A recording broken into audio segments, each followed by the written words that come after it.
Shalom and welcome to another installment of Apostles of GMS, giving all praises to Yahweh by Shem Yahushai. Today's topic is going to be entitled Abraham, Isaac, and Jacob and Other Biblical History. Now, last week, the show that we did last week was had a similar title because Abraham was mentioned in it. And basically, we're just going into the history. You know, we're going into like Genesis and so forth. And that's why I also said, you know, it's not only it's about Abraham, Isaac, and Jacob, but it's also about other biblical history. So we can venture off into other history, but we're going into the history because a lot of you guys, you memorize scriptures and you spew the scriptures out on the street. And a lot of you guys, we ask you about the history and all that, and you don't know. So you gotta study the history. You gotta know the history of King David, you know, the different kings of Israel. You know, you gotta know how it relates to other nations and so forth, you know, and so on. And we had at the main camp, we had a test. It was a 10 question test, or it was like five question test. It was focused on the book, the book of Genesis, different questions out of that book, and they only had 5 minutes to complete the test. Some of them passed, a lot of them just passed, and some of them failed. You know, and that's what you do. You keep people sharp. You know, one tool is giving people tests to see if they know these scriptures and they going into these scriptures. You know, so I encourage all you camps to give your men tests. You know, you leaders out there, you newly elected elders. You know, the thing about, I'm gonna speak about the breakdown, Second Esdras, the 11 and 12 chapter that's completed. There's 7 parts to it, and you're gonna start getting the videos, but it's gonna be private mode, because we're not just gonna put it out to the public, because it's not for everybody, you know. Now, eventually, if somebody happens to get it and puts it out there, then it's out there, and we catch them. You know, we'll get it taken down or whatever. But you're gonna have to work to get it, you know. And that's how we do. You know, that's how we. Well, go to the Apocrypha. I'm gonna give you the answer. Go to the Apocrypha and get me. You know what I want, brother. Second Ezra, the 12th chapter. Around about the 37th verse. Oh, Second Ezra chapter 12, verse 36. Thou only hast been meet to know this secret of the highest. Therefore write all these things that thou hast seen in a book, and hide them, and teach them to the wise of the people, whose hearts thou knowest may comprehend and keep these secrets. You know, because this truth basically is just for the elect. The bottom line, you know, and we always stress, about the elect, because that's what the scriptures say. You know, you got guys out here that's trying to wake up all of Israel. All Israel's not going to wake up. The Most High has blinders on certain Israelites out there. That's why they can't receive it. You know, they'll quote scriptures. They'll say certain, even in the churches. But as far as the truth, they can't get it. Why? Because it's precious. You know, the truth is something that is only given to the elect. And only the elect are going to receive it. And only really the prophets, apostles, and teachers and elders of Yahweh Bashem Yahushai are going to be able to understand and receive the truth. Yeah, it's not going to be given to generals, right? Yeah. So you calling yourself a general, you ain't going to get this truth. That's why General Yohan is not deep. Now the brother that works under him, Tazaria, he's deep. You know, he's deep. You can see that he's into the scriptures, man. And he has like a loving spirit for Jake. You know, he's sincere, but he's going off because it's not about waking up all Jake and helping Jake of all walks of life. We are, and we keep saying this, man. And we're pretty much the only group that pushes this, man. Maybe other groups push it, but we're dealing with the elect. The Most High, Yahweh Bashem Yahushai, is dealing with the elect. He ain't dealing with all Israel. They'll get it in the second go round. All right? Yeah, because the bottom line is, you got to get this for yourself.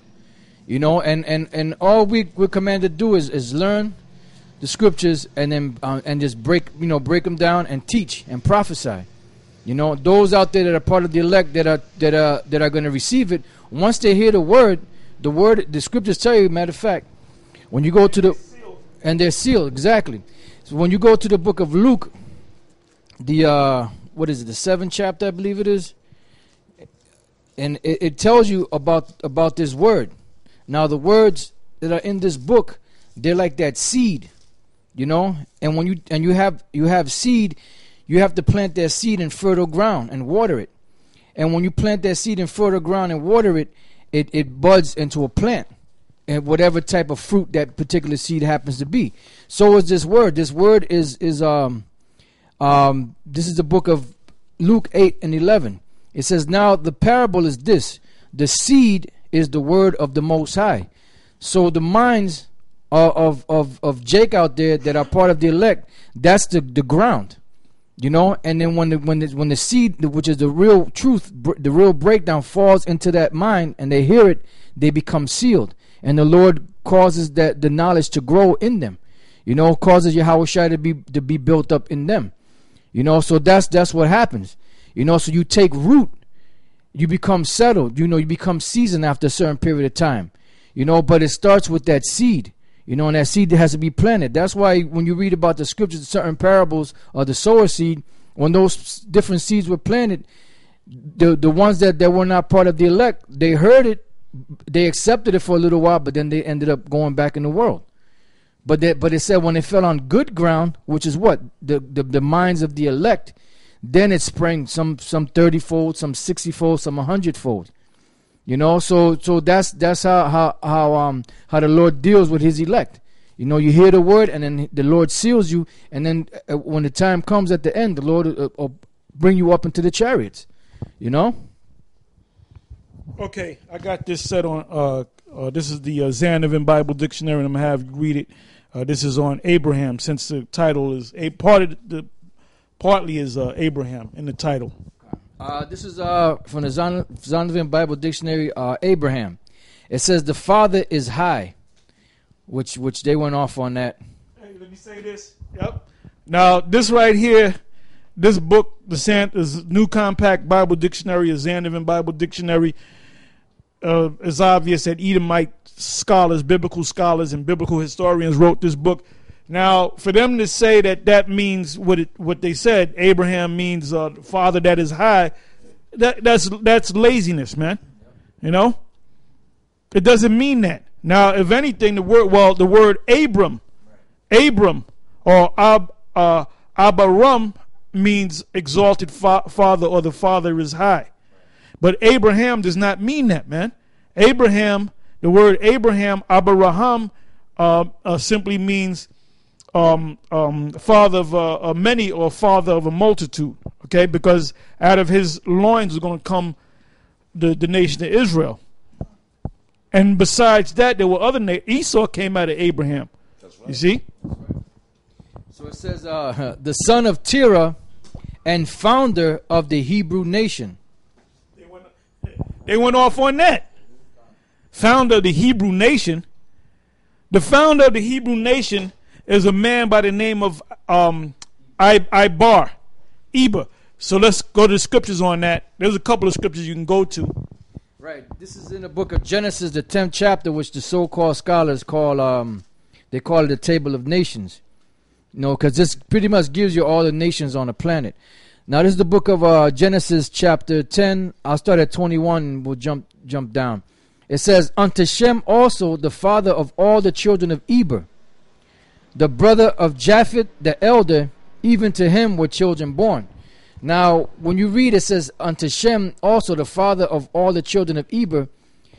Shem wasn't the father of Eber. That was like his grandson or his great-grandson down the line.